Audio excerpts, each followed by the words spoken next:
বেণীমাধব, বেণীমাধব, তোমার বাড়ি যাব। বেণীমাধব, তুমি কি আর আমার কথা ভাবো? বেণীমাধব মোহন বাসে তমাল তরুমূলে বাজিয়েছিলে, আমি তখন মালতী স্কুলে।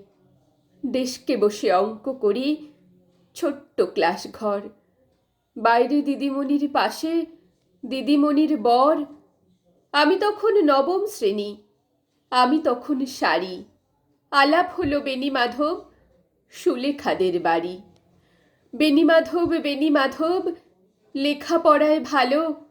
শহর থেকে বেড়াতে এলে আমার রং কালো। তোমায় দেখে এক দৌড়ে পালিয়ে গেছি ঘরে। বেণীমাধব, আমার বাবা দোকানে কাজ করে।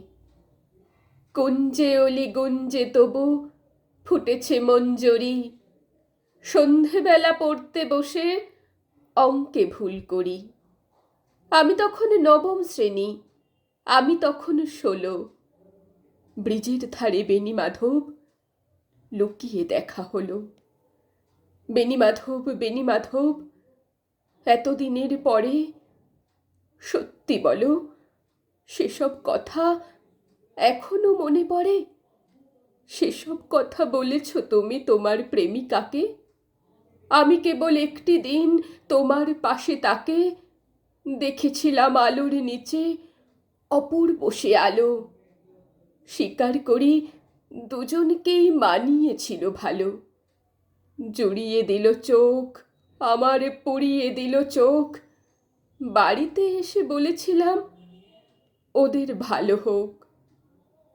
রাতে এখন ঘুমোতে যাই একতলার ঘরে। মেঝের ওপরে বিছানা পাতা, জ্যোৎস্না এসে পড়ে। আমার পরে জীবন ছিল চোরা পথের বাঁকে মিলিয়ে গেছে। জানি না আজ কার সঙ্গে থাকে। আজ জুটেছে, কাল কি হবে? কালের ঘরে শনি। আমি এখন এই পাড়ায় সেলাই দিদিমণি। তবু আগুন, বেণীমাধব, আগুন জলে কই? কেমন হবে আমিও যদি নষ্ট মেয়ে হই? কেমন হবে আমিও যদি নষ্ট মেয়ে হই? কবিতা মালতীবালা বালিকা বিদ্যালয়।